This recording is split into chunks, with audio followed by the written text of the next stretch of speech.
Excuse me. Good evening or good afternoon, everybody.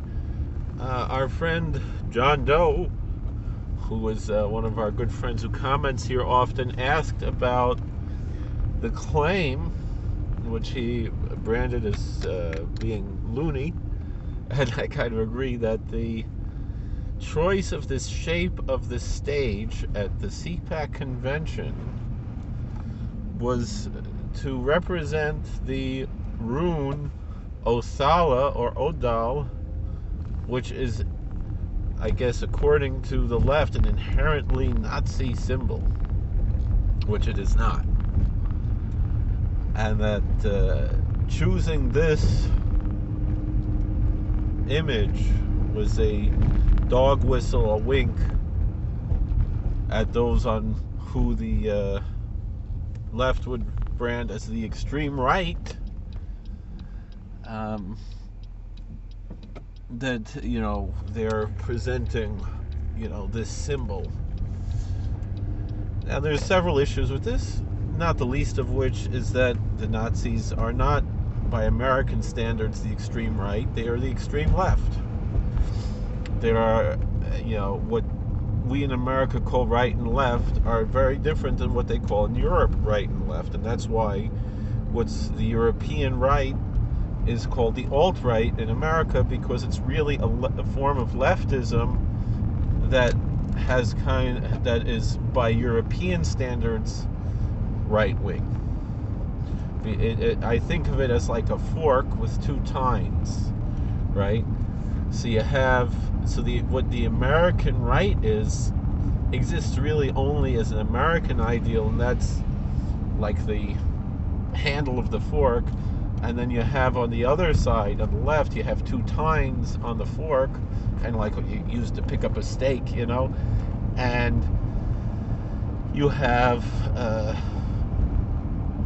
the European right and the European left, both of which are expressions of what in America would be considered left-wing. And so you have, because they're both statist, they're both big government, etc. They're both essentially socialist.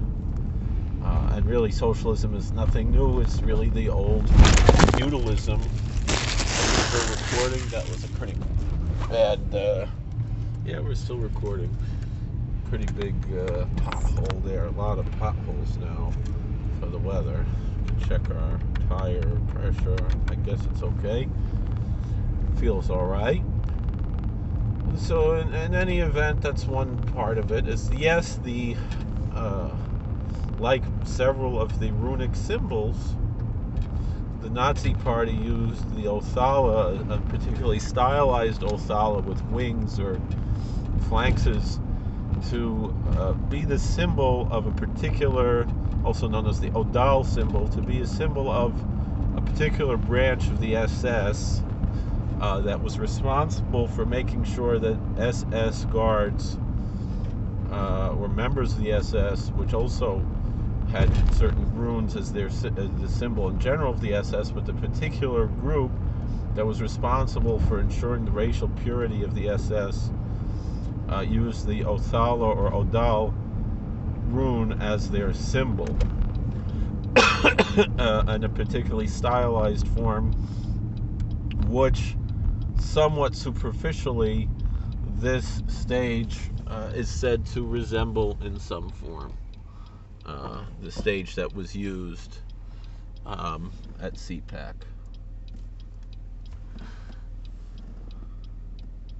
So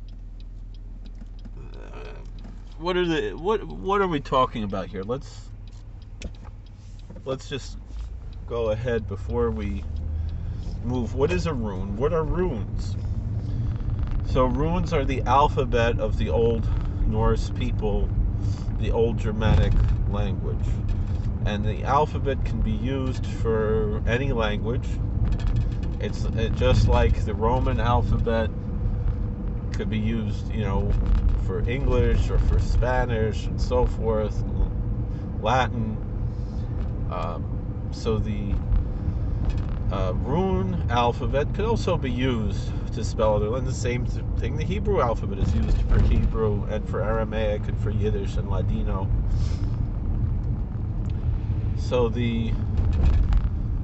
it's an alphabet. Now it's to certain, particularly a lot of the neo-pagan groups, it's a sacred alphabet, and it's actually used in divination. And so each of the letters of the alphabet has a meaning as well.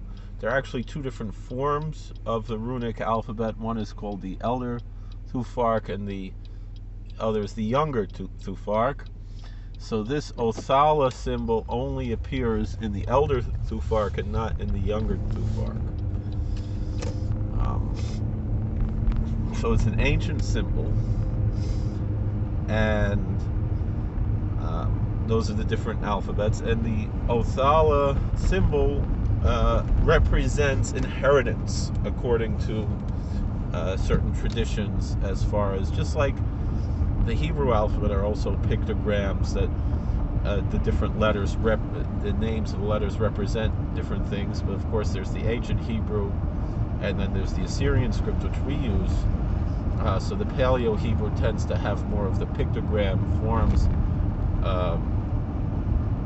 in its symbolology. But we see, like, the names of the Hebrew letters, they mean things, you know. Beth, you know, Beis, the second letter means a house. Yod, Yud means a hand, etc.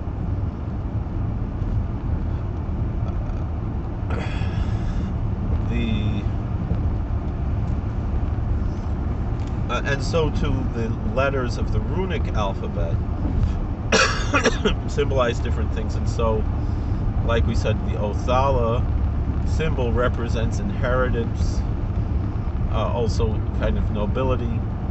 Some linguists link it to a word that has a cognate in Yiddish. We have in Yiddish edel, which means someone who's very refined and kind of sweet and refined and of good character. And there's a Yiddish name Edela and a Yiddish name Udala. Udal. These are both girls' names. The Baal Shem Tov had a daughter, Udal, was the grandmother of Reb Nachman of Breslov, who was a great Rebbetzin and a great Tzaddikus, was part of the Chevraya. So it seems that even this letter is connected there, especially as it's sometimes pronounced Odal as opposed to Othala. And like I said, the various neo-pagan groups, both practitioners of heathenry, which would be particularly like the Norse pagan groups that they call themselves Odinists, or Asatrua, or simply Norse pagans, or heathens, practitioners of heathenry, use these runes. As I said, it's kind of a divination device. They'll have a bag, generally like to have each of the letters of the rune alphabet written on a small stone or a piece of wood or something, like a domino or shape or size or something smaller, and they'll cast the runes. They'll take the bag, they'll have it like in a little sack, and they'll throw it, and whatever comes out and the manner in which it comes out, they will use it for divination purposes, similar to reading tarot cards. And so too, the Wiccan tradition would also use either tarot cards or runes for a similar divination purpose in their religious practices.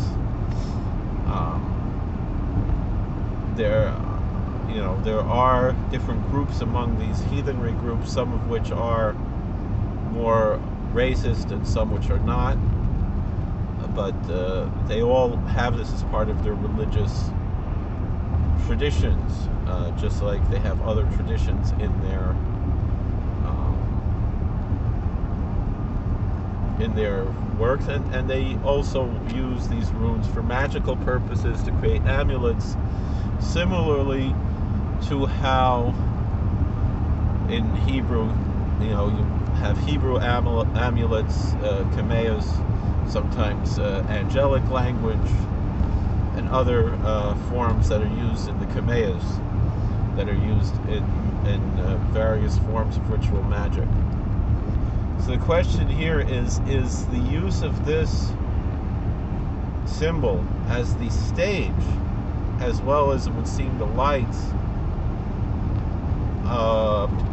at the CPAC convention, either a wink and a nod to racists, to say that it's that they support particularly the racial ideology that's connected to this rune, as the Nazis embraced it and used it as a symbol, and many neo-Nazi groups use it as a symbol, particularly because the swastika is so poorly used, it's so poorly seen in the world, even though the swastika is really essentially just a good luck symbol, particularly in Hindu cultures and many other cultures. Very common ancient symbol, although we find it in Native American cultures as well, although the traditional swastika generally would be one that's not presented diagonal, but it's presented straight up and down, left and right.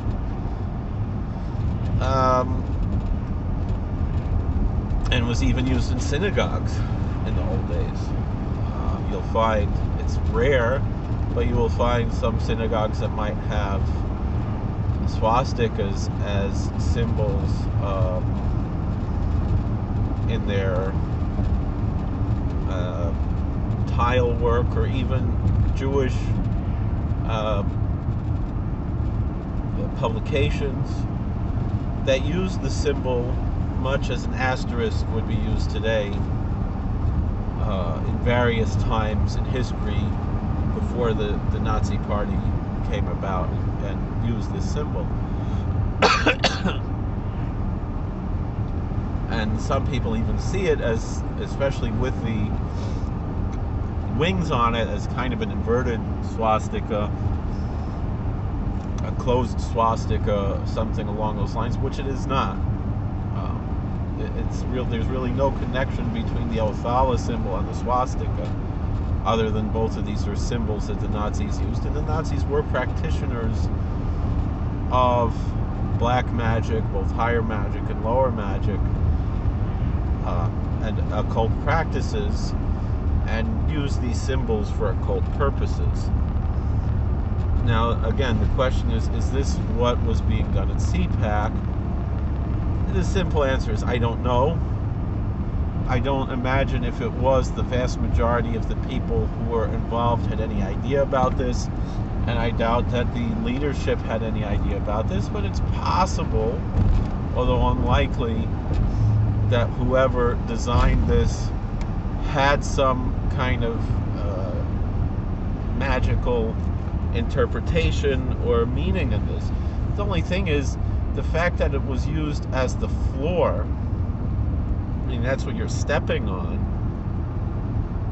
If there was some magical intent there, it would be that we are conquering and defeating and walking all over these Nazis and opposing them and disrespecting them, as opposed to, if you understand, in order to be on the Sanhedrin, you had to know magic, even if we're prohibited from using it, which we are. Certainly any form of black magic or so forth, sorcery, and divination for that matter. But in our religious tradition, but we have to be understanding of this, and really a Talmud Chochem has to be familiar with what is magic, so he knows what is prohibited and what's not. But in any event, if someone is familiar with these traditions, they would know that if they were trying to give honor to this symbol, they would not be walking all over it. And my assumption is that it was used by accident. It was just a total accident. And because really the truth of the matter is, in order to really find the symbol, the carpet was there to kind of finish the symbol. If it was really the symbol, it would have been hollow in the middle, because it is essentially the letter O in the rune tradition. It's very similar to the omega in the Greek alphabet, except that omega is the last letter of the Greek alphabet, and this is more in the middle of the alphabet, very similar to our letter O, because English is a Germanic alphabet and Germanic language. But it is really essentially just the letter O in the rune alphabet. And again, all of these things go by their intention. If you don't have the intention there, then there's no magic there. There's nothing. And I really doubt that anybody really had any magical intention with this. I think it's just a coincidence. And perhaps some people, perhaps the designer did, and I don't know either if this stage was constructed for CPAC or if it was already there previously. It's another thing. But in any event, if it was magical in intention, it was to insult the racist ideology connected to this symbol in the 20th century. That's certainly a possible magical interpretation of this, particularly since the Republican Party and the American conservative movement are the true opposition to racism, unlike the self-proclaimed anti-racist movement that exists on the left today, which is actually racist in and of itself. Thank you for watching. God bless. Please like, share, and subscribe. Comment. We'll see you later.